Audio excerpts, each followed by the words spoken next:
Welcome to another get ready with me. তো এখন অনেকটাই তাড়া আছে আমার, তাড়াহুড়োতে কিছু একটা মেকআপ করব।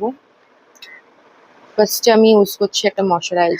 তাড়াহুড়োর সময় যে কি মেকআপ করবো আমি নিজেই কিছু বুঝতে পারি না। আমার আইব্রোটা আমি চেষ্টা করি সবসময় একটু ভালো করে রাখার।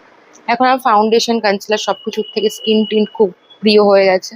আর ফক্সটেলের যেই স্কিন টিন্টটা খুব খুব ভালো, লং লাস্টিং। আমি এভরি ডে এটাই অফিসে ইউজ করে যাই।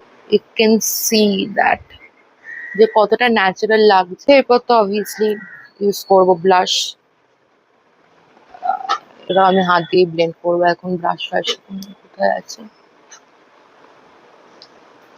জাস্ট আমি যেখানে একটু ঘাম টাম হয়, একটু অয়েলি হয়ে যায়, আমি সেখানে ইউজ করবো।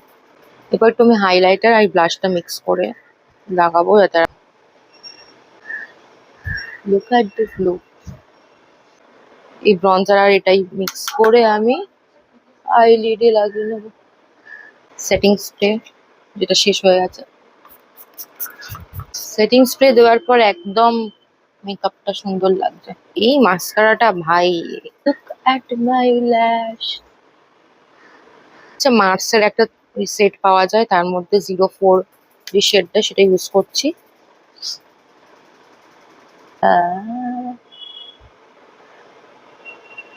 এটাও একটা মার্সের ক্রেয়ন লিপস্টিকের শেড ফেড, আনস্টপেবল শেড। ওটা একটু অনেকটাই হালকা আমার স্কিন টোন অনুযায়ী, তো এবার দিয়ে হালকা করে দেওয়া আইব্রোটা। এটা একটা ড্রাই মাস্কারা দিয়ে আইব্রোটা জাস্ট একটু সেট করবো। Okay, so I'm ready to go, and that's my final look.